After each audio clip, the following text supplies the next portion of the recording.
this run for a couple of seconds because I've been trying to get this thing go live for literally about 15 minutes. Like, absolutely no exaggeration whatsoever.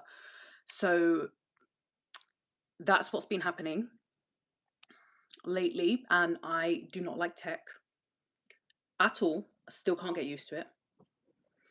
But if you can read the title, that's what we're going to be going into today. Yes, my hair is dead fucking fluffy. I cannot tame it. I don't know what's going on with it. It is what it is. Mind your business. Okay? I wish it was nicer, but hey ho, we can't all have what we want. But I haven't done one of these for about 2 years, maybe 18 months. I haven't been on here for about 18 months, not on a live stream anyway.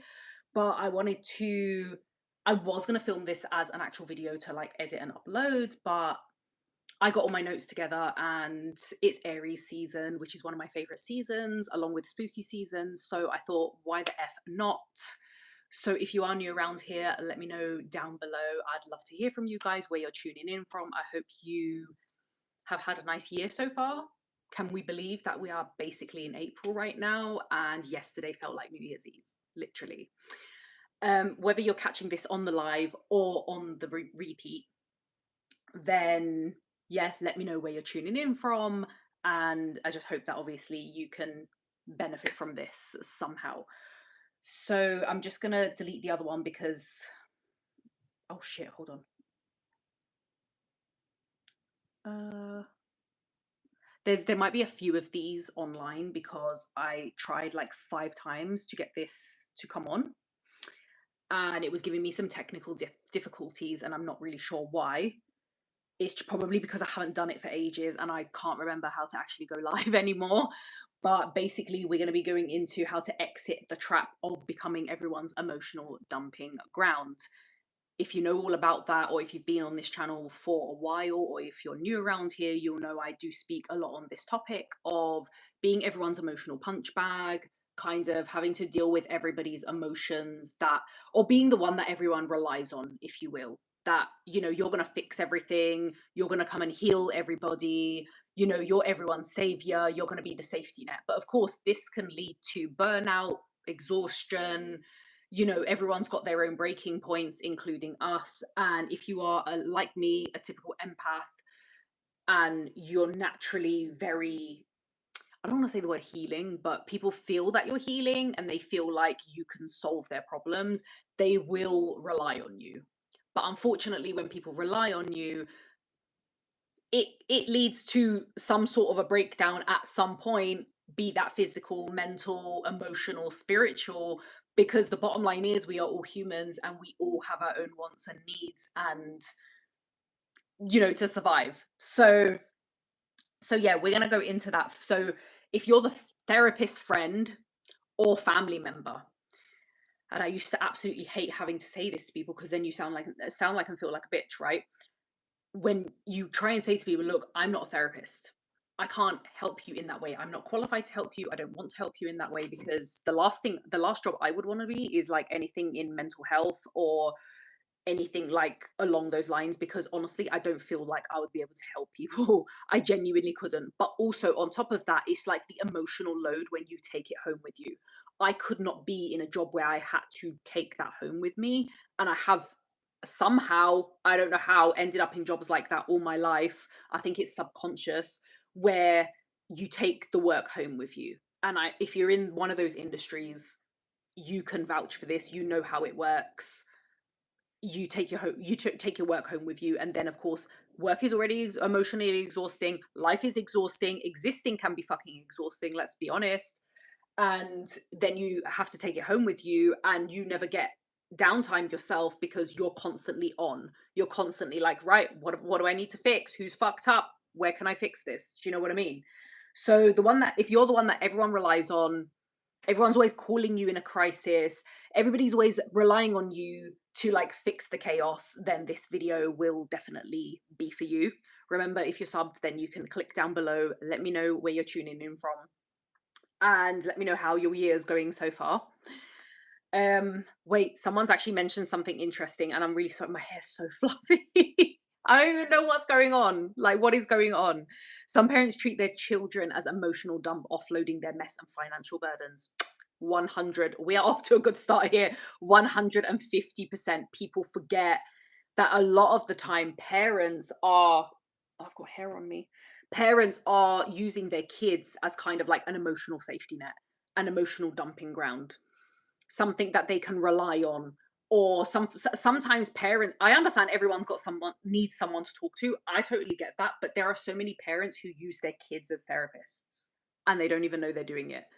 And especially with like first daughters, eldest daughters, daughters of immigrants, or daughters period, are the ones who usually have to, or not have to, but always end up having to like fix everything in the family. So fix the family issues, sort the chaos out, be the mediator, calm everyone down. And that takes its toll. And there's so many content creators out there now who talk about like the angry daughter, like the Angry Daughters Club.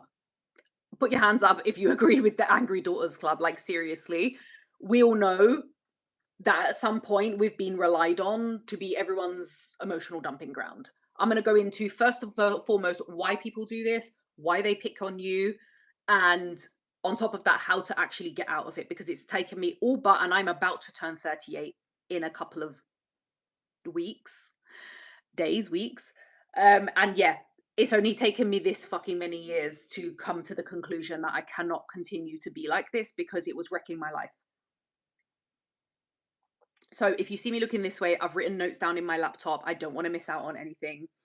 So if you're everyone's emotional safety net, this is for you. First and foremost, there is a disclaimer in this because I don't want to be responsible for like any breakups, any divorces, any like family dramas or anything like that.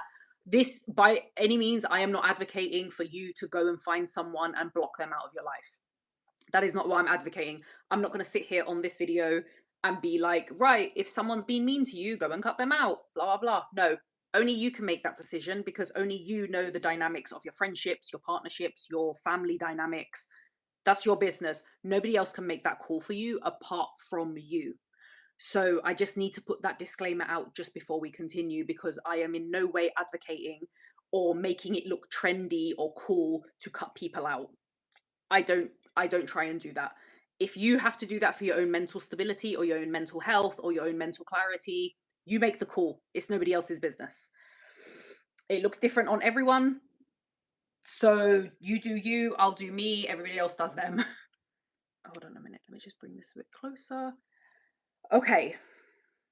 Actually, it's funny. This was one of the main reasons I actually gave up personal training because I felt like towards the end of the couple of years that I did do in that industry, which was a shame because I did enjoy it when it lasted, but I felt like I was always more, I felt people looked at me more like I was their therapist instead of their personal trainer towards the end. Like I didn't see it at first, but after it kept happening time and time again, no matter how many times I would put that boundary down, like, right, we're talking just business here. And then, of course, when you do that, it's kind of like, oh, she's very cold. She's very, Gestapo and everything. You can't win. You try and find that middle ground, and it's really hard. It can be hard. I found it difficult anyway. I'm going to put my hands up and admit that. I just found that people were always crying to me. And I don't mean this in a horrible way. I don't mean like I didn't have empathy because, of course, they were upset about something. They felt bad about something themselves. But towards the end, it was like, look, I'm qualified to help you with your fitness and your health and your nutrition. I'm not qualified with your personal life. I can't tell you what to do in your personal life. I can't tell you who to keep in your personal life. I can't advise you on anything psychological because I'm not a psychologist. I'm also not a mental health professional. So please take that on board as well. But I never felt drained in my entire life because almost every single female client I ever had ended up kind of looking at me like, oh, can we be besties? And it was like, you're a really great person, but no, because you wouldn't do that with a male PT. This is the thing. I would probably be a personal trainer still if I was a male. But it's kind of like if I was a male, I'd probably be a dad as well because it's easy to be a dad, but not a mum. So how could this can look like? How to exit the trap? What this can look like and how you can exit the trap. So you'll find that people only check in on you when they need you for something. It's never like, hey, how you doing? Do you want to meet up? Do you want to hang out? It's always very much like, it's transactional. It's what can you do for me? And this will be a pattern that you will start noticing if you haven't already, or you have done in the past and you've gotten rid of that person, or you've stopped vibing with them. It's very much like they only check in on you because deep down they just want you to do something, or they want something from you. Hi, red roses of summer. Hi. Let me know where you guys are like signing in from or checking in from. Um, Conversations are kind of always one-sided. So you feel like they talked with you and stuff like that, but it feels almost like I always described it as like an actor with a script. I don't feel like it's a genuine, authentic connection. I don't feel like I'm sitting and chatting with a friend. I feel like this is very much like you scratch my back, I scratch yours, and we can keep going around in circles. I had a friend years ago, and I just felt like the whole friendship was very much like an actor with a script. And I was like, I can't be bothered with this because life is too fucking short to pretend to be someone. And if you're going to be like an actor with a script, make sure you're being paid for it. Seriously. They'll never really ask you how you're properly doing. And there's a reason for this because they think you're the strong one. So they either don't ask you because they like forget about you, or they don't care, or they just assume you're okay all the time. And I felt like this was always the case. I felt like it was no one, oh, Jade's fine. Honestly, she's always fine. She's so strong. Literally hate that word now. If anyone describes me as strong now, I literally just like put that to sleep. I don't mean it in a bad way, but I'm like, please don't, because anytime that happens, I don't want to be everyone's savior. I don't want to be this person who everyone, oh yeah, go to Jade, she'll know. She'll fix it for you. She's the strong one. And then before you know it, you've got every man and his dog leaning on you for emotional support, for financial support, for fucking spiritual support. It's like, excuse me, I'm not it. I'm not perfect. I have my, and then you feel like you can't be vulnerable in any position. You feel like you can't let your guard down because it's like, oh my God, I had high hopes for you. Like I thought you were better than that. And this is why even me as a person, I struggle with vulnerability. Like I don't like it. And it's because every time we've gone to let that little mask slip, like the vulnerability come down, someone's been like, I thought you were the strong one. And it suddenly made you go, oh, I need to be on point all the time. When of course you can't. That's how I literally hit burnout, because I was trying to be up here all the time and be there for everyone and be there for myself, and then try and stay on top of my fitness, and then try and stay sane and try and stay on top of my content. Something's got to give. And it did in fact give, and it gave badly. And then when it breaks down, it breaks down. Like it doesn't just crack, it breaks down. Another two things, and I definitely feel like daughters will understand this. You feel like you constantly need to fix things. So even if you've not been invited or asked to fix things, you will feel like you still need to fix them. You'll feel like it's your responsibility. Like you put your value in how much you help people, how much you're there for people, how much you've fixed things and made them better, how many solutions you've found for people, which is great. Don't get me wrong. If you want to find solutions, that's great. Problem solving, fantastic skill to have. However, you don't need to problem solve for the whole world. You can problem solve for yourself, for your close friends and family, for your partners. You don't need to problem solve for the world. Not everyone deserves your time and attention. And that is where I went wrong, is that I was under the impression, because my upbringing was very much like placed value on how much I did for other people. That was how I was praised. I then went into adulthood like that.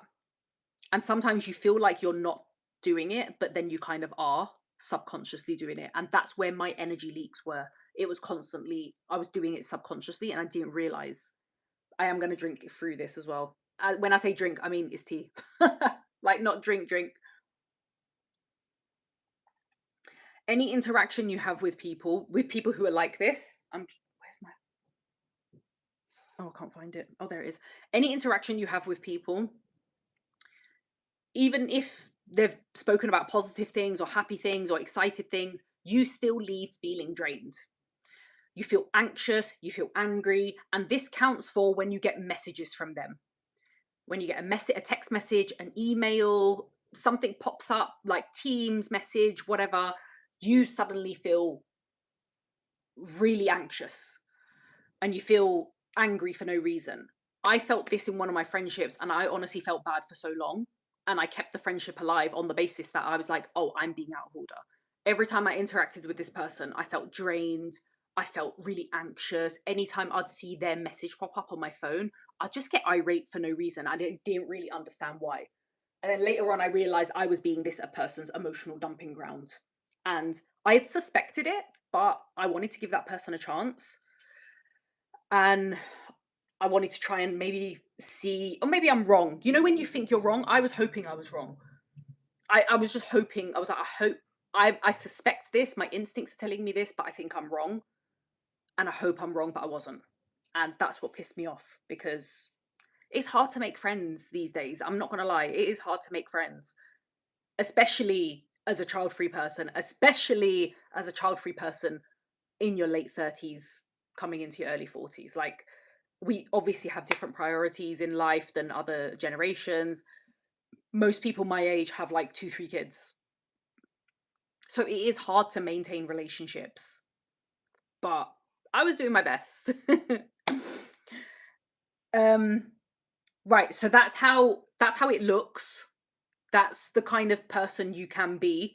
Is like if you're that person that everyone turns to in chaos. And you know what annoys me as well? I think I mentioned this in the most recent video as well, that I did, is like they'll ignore you in all other situations and scenarios. Like they won't talk to you, they'll think that you're weird or I don't know, something. They just won't always vibe with you. But as soon as they need something, you're their fucking best friend all of a sudden. Or suddenly it's like, you're really good at problem solving. I actually am. But now I'm very selective with who I help problem solve and who I problem solve with because I'm not solving problems I didn't fucking create. And another thing I absolutely despise is when, you know, you have those people who come up to you, like friends or relatives or whatever, and they ask you for advice, or they ask you, what would you do in this situation? Or they moan to you about, I don't know, their partner or their job or their boss or something. And you tell them over and over, okay, these are your options. You know, you can leave that job, you can find a new work, you can, I don't know, stand up to your boss, you can confront them. No, I can't do that. It's okay, right. So I've given you all these options and you don't want to do any of them. Please stop asking me for advice and my opinion then, because you're not going to like it. And then this is how I felt with one of those friends who I just felt like our relationship was just super transactional. I was She was constantly asking about work scenarios. What would you do in this situation? Babe, I would leave. Me, that's me. Okay, but you know, not every I don't expect everybody else to do that because not everybody else can or they want to. Fine. Just don't keep saying, "Can you help me in this situation?" and then not want what I'm helping you with. Do you know what I'm saying?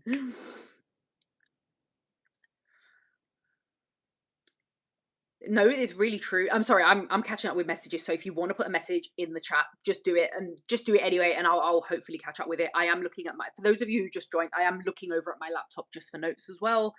So people just keep talking about their stuff, pretend to be listening to you, but can always find ways to divert back to themselves for sure.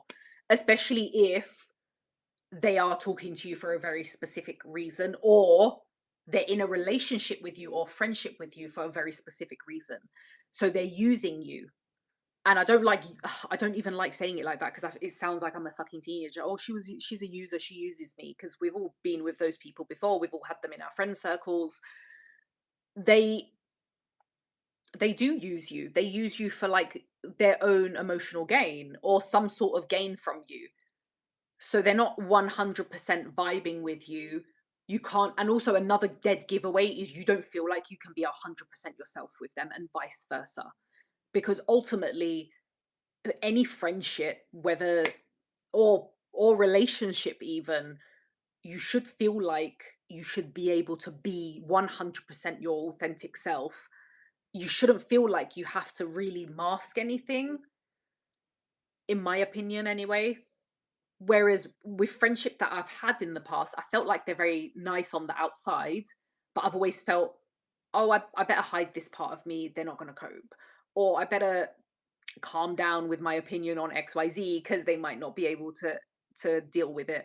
And I'm not saying by any means just be agreeable or, oh, don't discuss uncomfortable topics or anything like that. Because ultimately, well, the whole point of you being authentic is if you have a friend or a partner, they should be able to deal with, or you should be able to have a sit down conversation like mature adults, even if it's something you disagree on. Like my husband and I don't agree on everything. We agree on most things, but we still have things that we disagree on or that we see differently. He sees things totally different to me, especially when it comes to parenthood. So my reasons for being child free are literally so different to his reasons. We're both child free, but we both have very different reasons why we're child free. And he doesn't get my opinion on why I'm child free. He doesn't get it from a female perspective because he's not a fucking female, obviously. That's why he doesn't get it. In his head, he's like, yeah, I like my lions and I like my money. I like my sports car. Fine. That's great. I like my body being intact, stuff like this. I don't want to have to take a year off work. It's just not my vibe. Like, it's just not me. Okay, that was how it can look like the kind of person that's going to rely on you. Anyway, this is why they choose you. You may have already figured it out. If you're naturally empathetic, if you wear your heart on your sleeve, if you've proven that you're a very good listener, that you're very understanding, that you're kind, you're polite, they are going to be on you like flies on shit. Especially if you wear your heart on your sleeve. And it's such a shame because it's so nice coming across people like that because they know they're being themselves, but also I always feel sorry for them because I think to myself, you're just a beacon for evil, and I feel so bad for them, like seriously. And if you can, and if it's your ball game and you're interested in it, actually look on your birth chart. If you're into that kind of stuff, look on your birth chart. I learned so much looking into my birth chart. Look at your 12th house. Okay. So really, really high empathy people, they usually have one of two. I think it's either a very big and busy 12th house or 8th house. Look at your placements there. I've got a stellium or stellium, however you say it, in my 12th house. Boo. And the 12th house deals with, hidden enemies, isolation, what's the other? The highly intuitive, highly empathetic people, those people who feel things like so deeply. And when I say feel things, I mean everything, like every emotion. You're not always sad and crying. You feel happiness, like really 150%. But then you also feel down. When you feel down, it's really down. Obviously, I'm not a birth chart reader. This is just what I've learned from looking at my own chart. And of course, people with these placements or people who have very high empathy, you're a beacon for hatred and evil and narcissism and manipulators, unfortunately, because we're like an open, what's the word? Like an open portal to those people who can't create any kind of love or any kind of happiness for themselves. So they're going to choose you. We are the chosen ones, but kind of for the wrong reasons. And this was another thing I tied up with just earlier on a couple of minutes ago. You tie your value to fixing things. And you tie your value to how much assistance you can be to other people, or how many problems you can solve, or how good of an amazing person you can be. Now, these traits and qualities are actually amazing if you naturally do like helping people and you like putting a smile on people's faces, or you like solving problems or making them feel better. This, of course, is an amazing trait. This We need more of this in the world. However, be selective with who you use it on. This is what has transitioned me in the past year, where I hit emotional massive burnout and I was literally in bed for a month. Like I couldn't even focus on anything. I had to just lay in bed and switch off. That's how my brain felt. When you go to switch your laptop off or your TV off and the screen goes blank, that's how my brain felt. It couldn't physically take anything else in because I was constantly give, because that's how I was taught growing up. You sacrifice for everybody else. And whilst I'm still like that, I'm very selective with who it goes to. So it's not about getting rid of that part of you or hiding it or being like, right, I'm going to be a bitch from now on. It it's about being selective with who it gets used on. It's more about that. So I'm still very empathetic. I just choose where it goes. And actually, you'll feel so much happier because you'll feel like you have more energy for yourself. There's less energy leaks in your emotional aura, like your energy system or your, what's the word? When you like protect your energy because you don't want any evil coming in, you have less shortages, less drainages. You basically have more of you to give to other people, and you have more of you for you, obviously. And this can also obviously stem from childhood, first daughters, daughters of immigrant parents. You have hella pressure on you. Tell me all about it in the comments down below. It doesn't matter if you're live or you're catching this on replay. You will know this for a fact. It just feels almost normal. And it just, oh, you know what's annoying? When you're like this and you've grown up in a household which expects you to be this perfection personified and expects you to solve everyone's problems, be everybody's emotional safety net, you end up being like that in your career. You end up being like that in work. Yes, energy reserve. Thank you very much. You practice keeping your energy reserves to for you. This is for you. But you end up being like this in your jobs as well. And that is why I've had such amazing jobs and careers in my life. I've tried so many different industries that I've always wanted to try, and I'm so grateful I got a chance to work in them. But if I had the emotional intelligence that I have now, I would have enjoyed them so much more. If I was better at boundaries, I would have enjoyed them so much more. But I struggled with boundaries so much because I was taught to not have any. And a lot of millennials will understand this. I think it's just a generational thing. We were raised by boomers. So boomers had no boundaries. Boomers sacrificed, they were nice to people who were horrible to them. They allowed disrespect, and then they called it being strong. So of course they're going to teach their kids the same thing, and millennials did this for many years until they grew up and were like, hang on a minute, why are we allowing disrespect? Why am I sitting here allowing people to disrespect and use me? Why am I being nice to people who are not being nice to me? Why am I putting other people first but they never put me first? This is why millennials were that generation who were like, hang on a minute, no, this doesn't sound right. We've done it for a few years and we're burnt out. This is why, go and speak to any millennial now. They'll tell you about they've probably either struggled with burnout, are struggling with burnout, or they've overcome it somehow. Because not only did we do this in our personal lives and we were taught to do this by our parents, not only did we do it in our personal lives, we then went and did it in our careers. And we allowed bosses and managers and co-workers to talk to us in certain ways, and we'd go home and we'd discuss it with parents, and our parents would be like, that's just the way it is, get over it. And then we were like, oh, okay, cool, I'll get over it. And then it would continue, but obviously everyone's chipping away at your energy reserve. Everyone's chipping away at your fucking confidence. Something's got to give, like I said earlier on, something's going to give. And as the saying goes, the straw that broke the camel's back. It was literally the straw that broke the camel's back. Tuning in from Nice, France. Hi, Sophie. I love Nice. I have actually been there before. Tell me what the weather's like. I'm typical Brit. I'm going to ask you. The weather is so horrible in the UK. It's like been raining. It feels like it's actually going to snow. No joke. Also, if you were younger and the first daughter or only daughter, you were only kind of praised when you did something for someone. Like if you saved someone or if you gave something to someone, if you gave time to I remember only being praised for that. And then the second you do something for yourself, it's like, oh my God, you're like so lazy, so selfish. Not anymore. also, they might sense that you struggle to say no. So again, being, having those boundaries or those lack of boundaries, if they sense that you are someone who struggles to say no, they're going to be all over you like flies on shit, because they're going to know this person struggles to say no.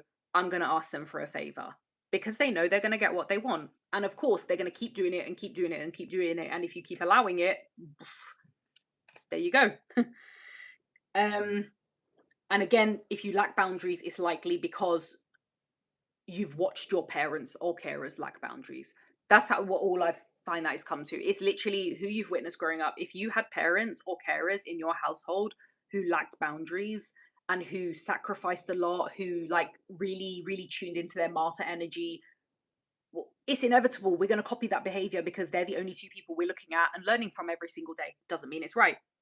When you realize you get burnt the F out, when you realize you actually get fucking angry, get ready to get angry because, and I'm not saying go out and be angry at random people, or I don't know, you can go and rant to a therapist, go have a rant journal, go boxing or do some sort of combat sport. I do boxing now and it's really helped me with my rage. Let me tell you, it has helped me with my rage so much. And of course, it's keeping me fit and healthy. You can't lose. If you want a rant journal, I actually have my own one. It's on Amazon. You can see the link in my bio. And I created it because I love swearing. If you've been on this, if you've been on this channel, like you'll know that I love a cuss word. It's full of cuss words. And if you want to just rant away to your heart's desire, go do it. And you get sick of all these people who are draining the F out of you and who are never pouring into you. Because as soon as you ask for help or as soon as you put your hand up and say, hey, I'm drowning, they fucking high five you. Like, oh my God, you're so strong, girl. I don't want someone to call me strong. I want someone to tell me it's going to be okay and to help me, to maybe hug me, you know. And when I realized that I had people in my energy circle who they were making me anxious with it. If I saw the name pop up, I saw a saying once, and I'm going to pronounce this guy's name wrong, and I apologize in advance. He's called Alex Hormozy. He's like an entrepreneur. He said once, if you get a message from someone and it makes you anxious, I strongly suggest removing that person for your life, or not removing them, just distancing yourself. Because at the beginning of this video, I did a disclaimer. Please don't watch this video and then go and cut people out because you think it's willy-nilly funny. I don't mean that, but just distance yourself. And he said, and the next sentence, if it's your employee, or triple points, if it's your employer, as in your boss, your manager, etc. I remember my last corporate job, the one that led me to a fucking breakdown. My manager in that role, anytime I saw her name pop up on an email, on Teams, I felt physically sick. And let me tell you, I felt physically sick. And I'm telling you, I was someone who would not who would not step out of line for love nor money because it would terrify me. And sometimes she would just be checking in and be like, hey, is everything okay? Oh, do you want to do a one-on-one? Let me know if you ever want to chat. And she actually used to always encourage me to be vulnerable. Later on, I found out why she was doing that. She was a fucking weirdo. But I just found like her aura was just very chaotic, but she acted nonchalant. Like every time she would be in the office, she'd like sit back in her chair. She would put her legs on the desk, like hella unprofessional. Like she'd put her feet on the desk, she'd like lay back, like if she was on a call she would just like try and lean and be this cool chick, and it was just all very performative, all very fake, and she had to act like that because ultimately she was the one who was chaotic inside. And I know a chaotic energy when I'm immediately around them. That chaos, you cannot hide it from someone as intuitive me as me. you you're gonna I'm gonna catch you. I'm sorry. And I don't mean it in a bad way. I'm just gonna catch you. You can act as cool or as nonchalant as you want. I know chaos when I see it. And that was why she always wanted people to be vulnerable. And she would encourage us to be vulnerable and be open so that she didn't feel fucking lonely in her vulnerability. That was literally it. But let me tell you, when I saw her text messages, I used to feel physically sick. Physically sick. I'm not I used to have physically I used to feel it in my stomach. I used to actually feel nauseous out of nowhere like that when I saw her name. Also, for you, check in with yourself if you ever have people making you feel a certain way. Where do you feel it? Like, do you feel it in your throat? Do you feel it in your chest? Do you feel it in your stomach? Like some people get really bad cramps. I realized, and I used to think at the time it was something I was eating. How fucking stupid. When I had my last corporate job, I used to get mad cramps. Like I used to think, oh, what did I eat last night? Because it's obviously not agreed with me. No, it wasn't the food. I don't get these cramps anymore. These phantom cramps that I could not put my finger on. It would just make me, I just feel sick. I'd get nausea. I'd get cramps. I wouldn't be able to I'd eat normally. And then like 5 minutes later, I'd just feel sick. It was because of that job. I cannot tell you how annoyed I am that it took me that long to figure it out. There's me thinking like, I need to look at my diet, I need to change it, I need to watch what I'm eating. No. Environment makes all the difference. Whether that's home, work, friendship circles, you name it, wherever you are. Environment. Some people get it when they walk into particular businesses or particular places, like the energy just feels off. But sometimes your logical brain will try and reason with you, like, oh, you're being paranoid. Oh, you're just thinking too deeply. I will never call myself paranoid ever again. I don't care how many people think I'm stupid. I don't care how many people think I'm weird. I will never ignore the signals that my body is giving me because your body knows better than anything else. Your body knows before your brain does. So listen to your body and what it's telling you when you're around people, when you're with certain people, when you're in certain places or businesses or buildings or wherever you are in countries. When I've visited, I'm not going to say where because I don't want people to think I'm pinpointing them, but I visited certain countries where the energy and just the atmosphere is intensely, insanely deep and heavy. I'm like, I'm never going to that place ever again. It just feels cursed. I can't. So take a minute to think about how you're feeling, where it feels in your body, and never ignore that. Never let your logical brain be like, oh, I'm being paranoid, because I wish I'd listened to it the first time. I'm just looking at my notes. Sorry, let me catch up with messages. But also, no one ever checks in on you. Let me know if you're that person. No one ever fucking checks in on you because they assume you're doing fine just because you speak well, just because you look well, just because you. Some people have like high functioning depression. Some people have high functioning anxiety, autism, ADHD. Some people can get up and have a routine like totally normal, and you'll never suspect that they might be neurodivergent. Doesn't mean they're okay. You know, this is another thing. Like, oh, you're child free. What could you be worried about? Like, excuse me? Like, oh, what are you tired about? What are you worried about? What are you crying about? All of this. Tell me if you've heard this. I found that some of these people don't even want to resolve their issues. Yes, 100%. It's always just about they want someone to vent to, and for some reason they won't go and get a therapist. That is what a fucking therapist is for. Go and get a therapist. Just go vent. It's fine if you want to vent. It's fine if you're angry. Just don't always rely on that one person to scream at. And also, it's not when people vent to you, like if you've got a friend or a family member who loves venting to you, it's not always shouting. It's not always they're angry. Sometimes they can just feel really heavy, like their energy is heavy.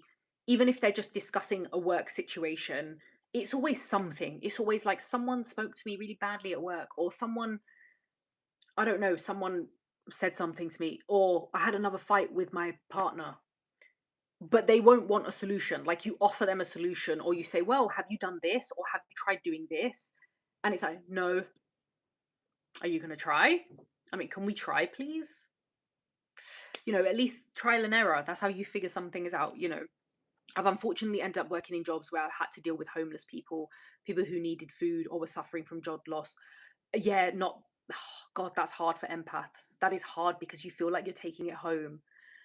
And even my husband's job, he has a job where he deals with like very vulnerable people without going into too much detail. And he's really good at just not thinking about it when he comes home. I don't know how he does it, but I say to him all the time, I couldn't do your job because I would just, I would be crying every fucking night. Like, seriously, I would just not be able to forget about it. You know, when people say, oh, just forget about it, saying that to an empath is literal torture. Do you actually know how torturous that is for an empath? Just to say to them, just forget about it. No. Also, I actually watched a TikTok about empaths and what are the worst jobs they can do. And one of them, ironically, obviously the obvious ones were like, you know, nurse, doctor, social worker. These would be hard because you wouldn't be able to zone out or switch off. One of them was actually working in a call center and having to have people shout at you down the phone. Honestly, I worked in a call center. That was my last corporate job. And I don't know what even made me think that I would be okay in this job. But let me tell you, it's such a shame because I met some really nice people. Not everyone was toxic. There were some really lovely people that I met. And I still think about them to this day. They were genuinely really nice people just trying to make a living. But let me tell you, No. And what annoys me is people say to you, "Oh, well, you're not strong enough for the job." It annoys me when people say you're not strong enough. It's not about being strong enough. It's about some people just feel things more deeply. I'm just glad I'm not a psychopath, you know. I just feel things. I have empathy. Oh, I'm sorry. And this is another thing my manager never used to understand, because she used to just be this nonchalant, really laid back. I don't think she was laid back. I think she acted laid back, and she would make out like nothing fazed her. So I would ask her for advice, and I would be like, well, how do you deal with X situation or Y situation? Like, what are some good things to say? And she would just like shrug. And I'm like, are you actually a sociopath, or are you just so far disassociated with this that you've just been doing it for too long? I don't know what it was, but I'll never forget her energy ever. You know, when people say, oh, I'll never forget how you made me feel, I'll never forget what you said or stuff like that. I definitely feel that. I'll never forget how someone makes me feel energetically. Not, oh, this person made me feel ugly, or this person made me feel useless, or this person said my hair was ugly or I dressed ugly. Don't care about that. You can say that till the cows come home. Don't care. I will never forget how my energy felt around someone or something. Well, I didn't expect this to be this long, but okay. Ooh.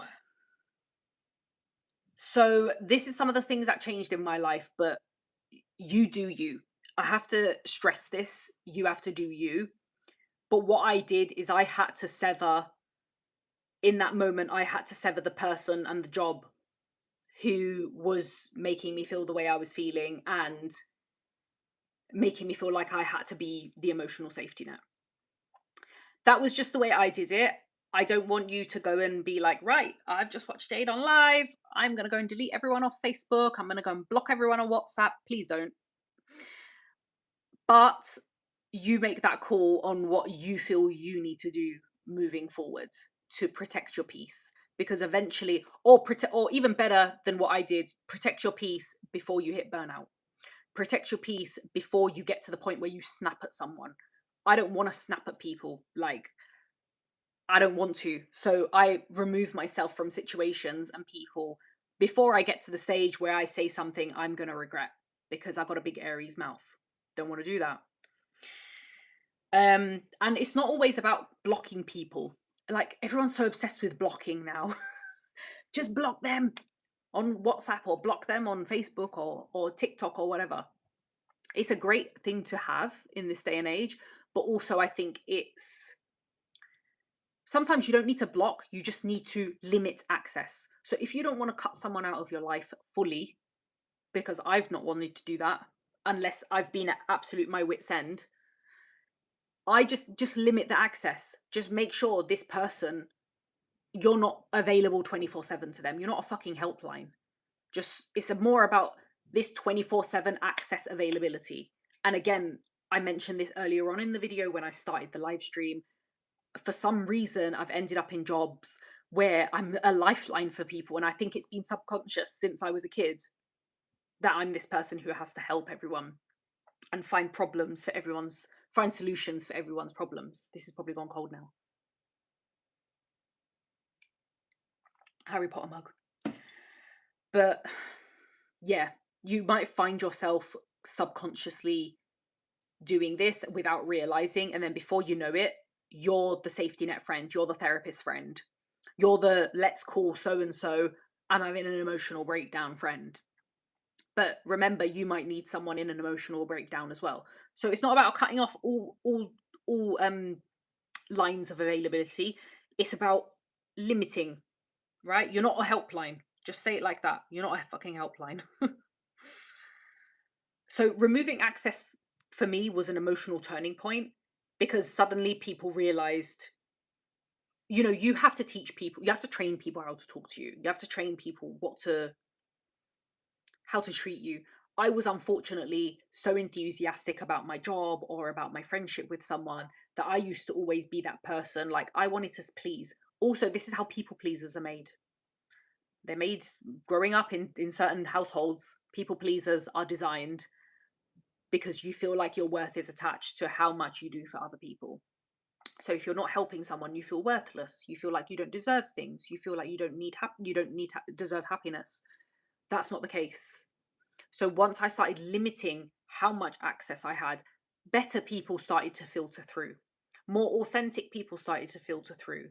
I started to meet people who are in very similar situations to me, have had very similar life situations to me. My current boss now, I'm so glad I met her because she literally has had a very similar, not entirely similar, but a very similar in her line of work, where she experienced the same. She was burnt out, she had to take time off, and then when she went back, she went and got another job where she worked night shifts and she didn't have to speak to anyone. She was like, that's why I wanted night shifts. She was like, I don't want to fucking speak to anyone. She goes, I got to that point in my life and I understood her fully. And that's probably why we get on so well, because we've had a very similar upbringing. She's also a millennial. There you go. So also, if you're a reliable person in general, you're probably a great employee at your in your workplace. You're probably a great business owner, or you run a great business. If you are a reliable person, it's exhausting, because when other people see that, well, they rely on you. They're like, oh, she's really reliable, let's give her the workload. And this is how people get burnt out in work, because they get given more work because they're efficient, because they're reliable, because they're dependable. And before you know it, you're doing three people's jobs. Why? Because the other two can't be bothered to pull their weight. And a lot of people, specifically men, weaponize their incompetence. But as soon as a woman weaponizes her incompetence, well, we get called out. So that's why you don't find a lot of women who do that. I'm not saying women don't do that. I'm just saying a lot of women don't do that because there are, what's the word, consequences when a woman does that, whereas men can get away with it pretty much. So yeah, if you're a reliable person, naturally people will take the piss. But it's important that, yeah, you are. I'm not saying don't be reliable, because I used to think to myself, well, how can I not be reliable? It's just natural. I've got like a stellium in my, I've got 3 planets in Capricorn on my birth chart. This is the sign of like fucking dependability, reliability, authority. It's so annoying. I hate this placement, but whatever. It is what it is.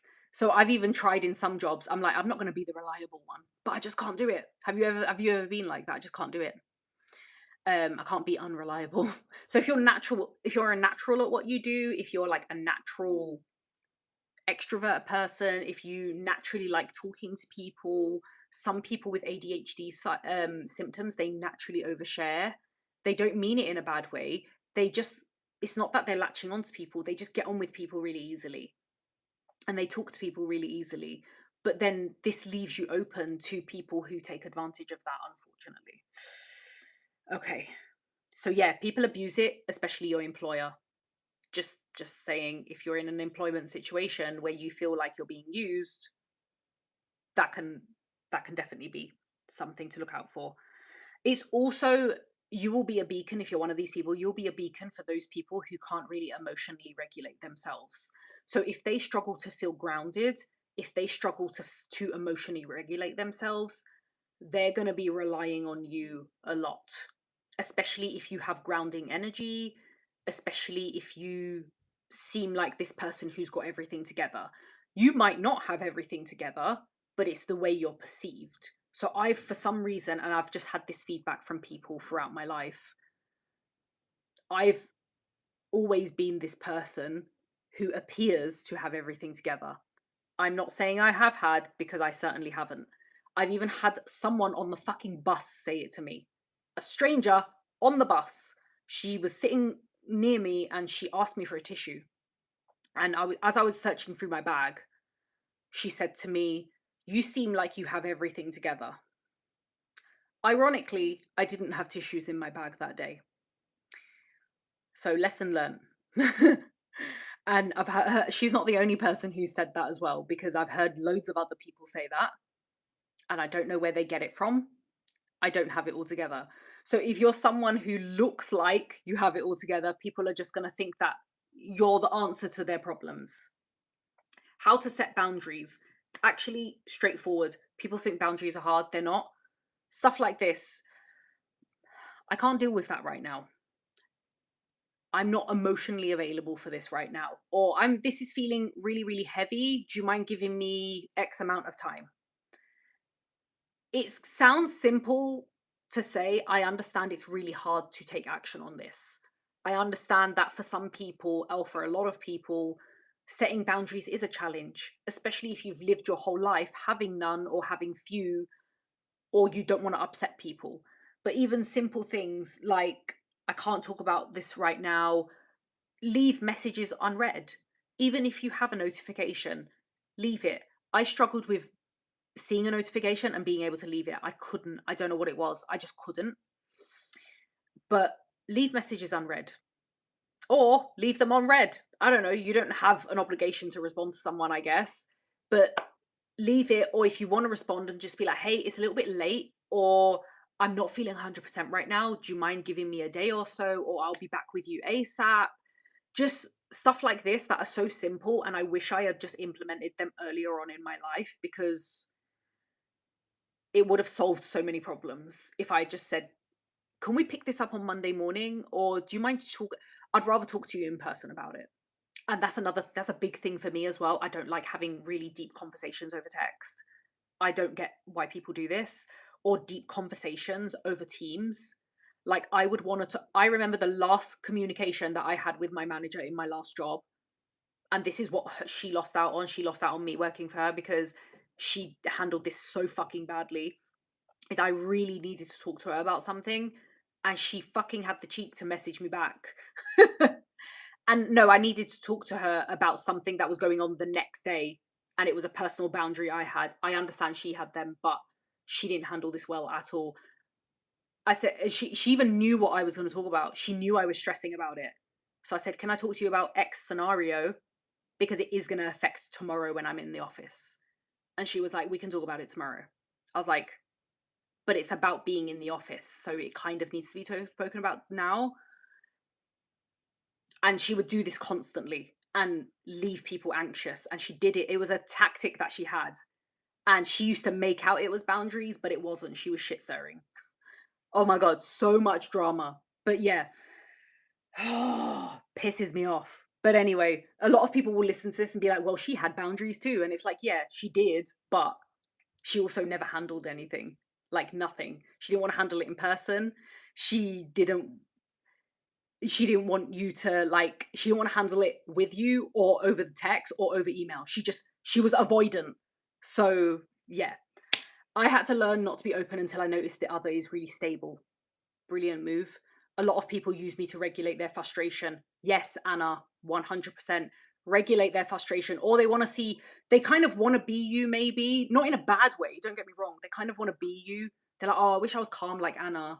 So they'll latch on to you and be like, oh, I wish I was, Anna never seems frustrated about anything. Let me latch on to her. That's another thing. But seriously, you've hit the nail on the head with that one. I literally had that note. How weird. That's literally on my note. When they think you're grounded, or they think that you're not an angry person, or you don't feel things, or stuff like that. Da, da, da. Or because the person isn't really a friend, they're using you as their emotional safety net. 100%. If they're using you, I felt like that with a recent friend, and I'm just like, oh, please stop. Can you just be my friend normally?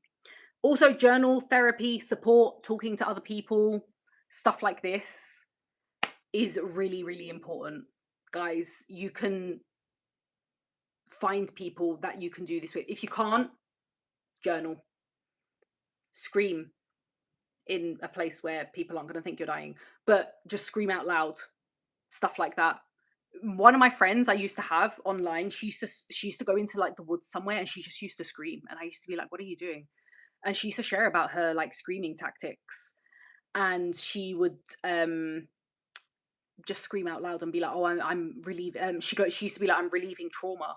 And I never heard of this before, but she's the only person I've met to this day who used to go and scream into the void outside.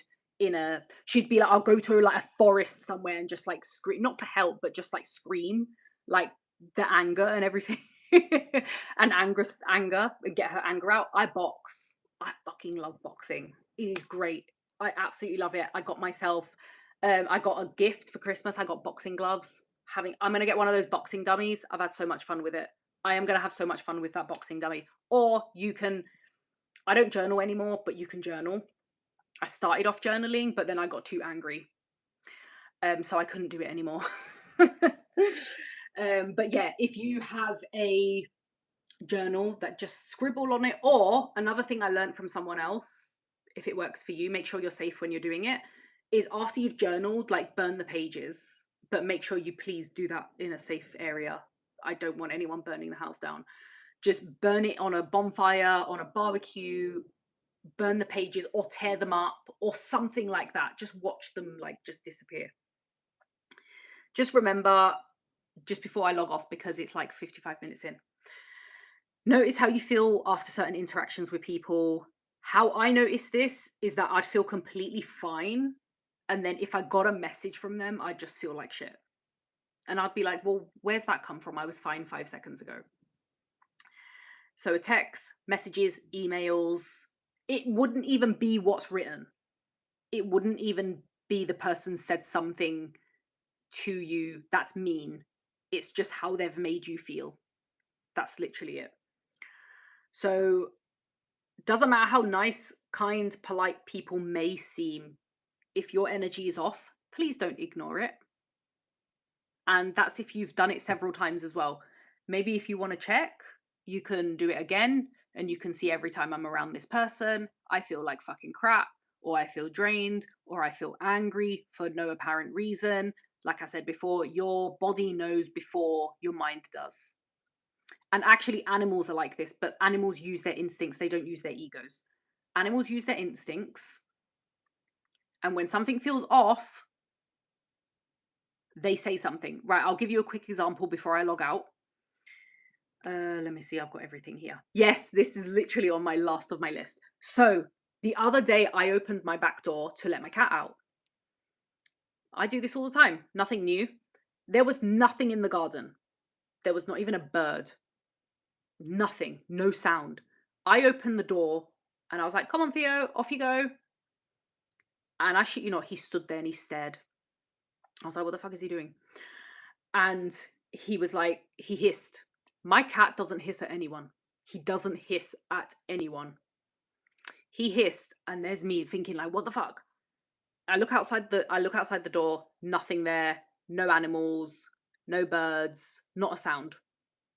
So he felt something. And I like Googled it later on because I was just really interested. I was like, why is he acting funny? He doesn't act funny. It's very out of character for him. I Googled it and it was apparently like he felt threatened by something that was potentially there. So it could have been an animal that was there literally 2 minutes before I opened the door, 5 minutes before I opened the door. He could have felt threatened by that energy. The bottom line is, no one said anything to this cat. He didn't hear any big noises. He didn't hear any bangs. His energy fell off. So he hissed because he was like, I don't like whatever was in that garden 5-10 minutes ago. I can still sense them. I can still smell them. Don't like it. He walked off. He didn't go outside. I had to close the door. I was like, he doesn't fucking want to go outside. I closed the door because the cat sensed something was in the garden. There was nothing in the garden. He's over there. But either way, he felt unsure. So this is why anyway, he didn't stop and go, oh, I'm being a bit paranoid. Maybe I should just go out and take shit. He fully was like, I don't like this. I'm gone. See you later. And that's now what I do to protect myself. Or when you become anxious, tired, depressed before you have to meet them. Oh my God, yes. And I don't just mean when you're going to the dentist or the doctors, because these can be anxiety inducing. When you're going to, I don't know, somewhere where you know you're going to get anxious, but also if you're meeting up with someone and you kind of feel like a dread, red flag. Massive red flag. You shouldn't feel dread when you're going to see someone who's supposedly meant to either be a good friend of yours, a partner, maybe even someone you're dating, anything like that. As soon as you feel that dread, especially if it's a reoccurring feeling, that is a red flag and your body is trying to tell you something.